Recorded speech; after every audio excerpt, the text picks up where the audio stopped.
Oops. Alright, so this is my third attempt at video blogging.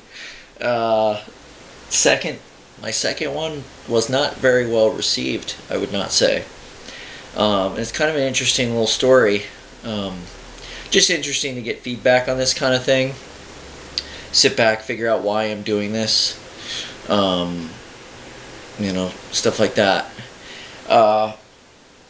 And most of the feedback that I got from my friends on the last one was that I was pushing, or I was like trying to act, trying to sort of, seemed like I was trying to be funny. And I think that was really interesting because the first one I did was just sort of a test, and I was making dinner and I was just sort of talking, and I thought it was kind of boring, kind of dull. So I thought the second one, I'd spice it up a little bit, do some voices, accents, and all that stuff. And people didn't like it.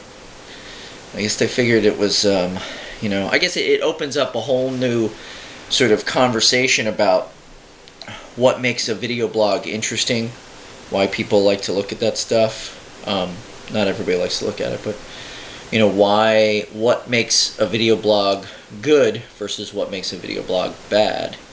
And it kind of goes back to, even like as an actor, it goes back to like the private moment exercise that we used to do. I used to study at a place called Black Nexus in New York. And one of the first exercises that you do when you start studying with Susan Batson, it's called the private moment. And what you have to do is you go up in front of the class and you have to basically sit up there and achieve this sort of state of ultimate privacy, honesty and privacy on stage in front of the class. And so you pick some activity to go up there and do that will sort of, open up the rest of the class to your world. And what I mean by that is, like, sometimes people would get up there and sort of do their morning thing. Like if they get up in the morning and look at themselves in the mirror and like look at how fat they are, or like there would be girls that would do this in the class. They would get up in their underwear and basically, as if they were looking in the mirror, sort of, scrutinize their own bodies and sort of try and achieve this ultimate sort of moment of privacy. And the ultimate judges of whether you succeeded in this exercise would be the classmates and the teacher. If they believed that they were a fly on the wall seeing a true private moment, you would be able to pass that exercise and get to move on to the next one.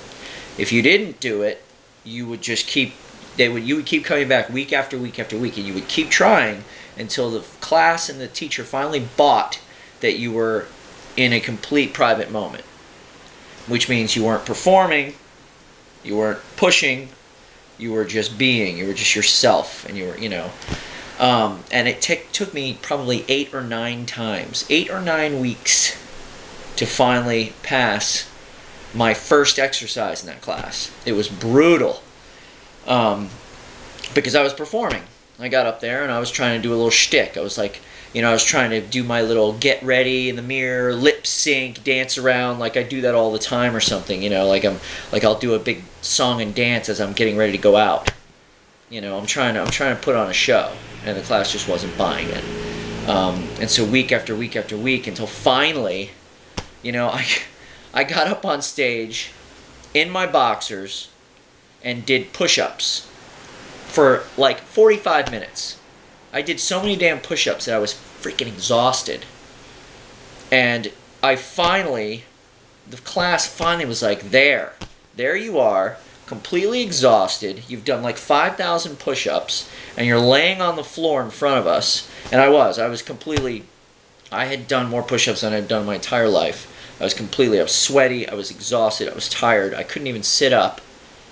And I was just laying there on the floor in my underwear in front of 15 people. Then, that's where I achieve ultimate privacy, an ultimate sort of intimate moment. And I finally got it, and that's sort of what draws people to great acting. It draws people to a good video blog, is that there's an intimacy there, and when someone gets on there and is trying to, that's my phone. When someone's trying to do something that's sort of pushy or trying too hard to be funny. I mean, if you're trying too hard to do anything, people are going to get turned off. That's just the bottom line. If you're trying to hit on a girl, if you're trying too hard, forget it. You're done. If you go to an audition, you're trying too hard, forget it. You're done. Anything. Even just when you're meeting people at a party, trying to be friends with somebody, you're trying to, just being social, and you're trying too hard, you're done. So, that's sort of the lesson that I learned on that one.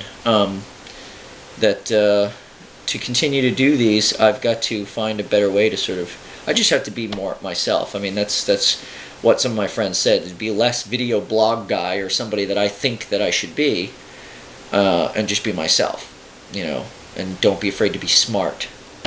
That's one of my friends said that. So I'm not afraid to be smart. And I have to say that the fart thing, that was real. That wasn't an act. That was not. That was something that happened that was in the moment, and that's just the way it went. But you know what? I'm not the type of guy that does fart jokes. I tell a lot of jokes with my friends, and none of them have anything to do with farting. So I guess the fact that 10 seconds into that video blog, I've got this fart joke going, people are like, "Who are you? What is that?" So no more. I'm not going to do that anymore. I don't do that regularly. I don't know. I don't know. I thought it was funny. I thought it was funny. Anyway, I'll be back with more. I'm going to keep experimenting, and I will see you later. All right? Bye.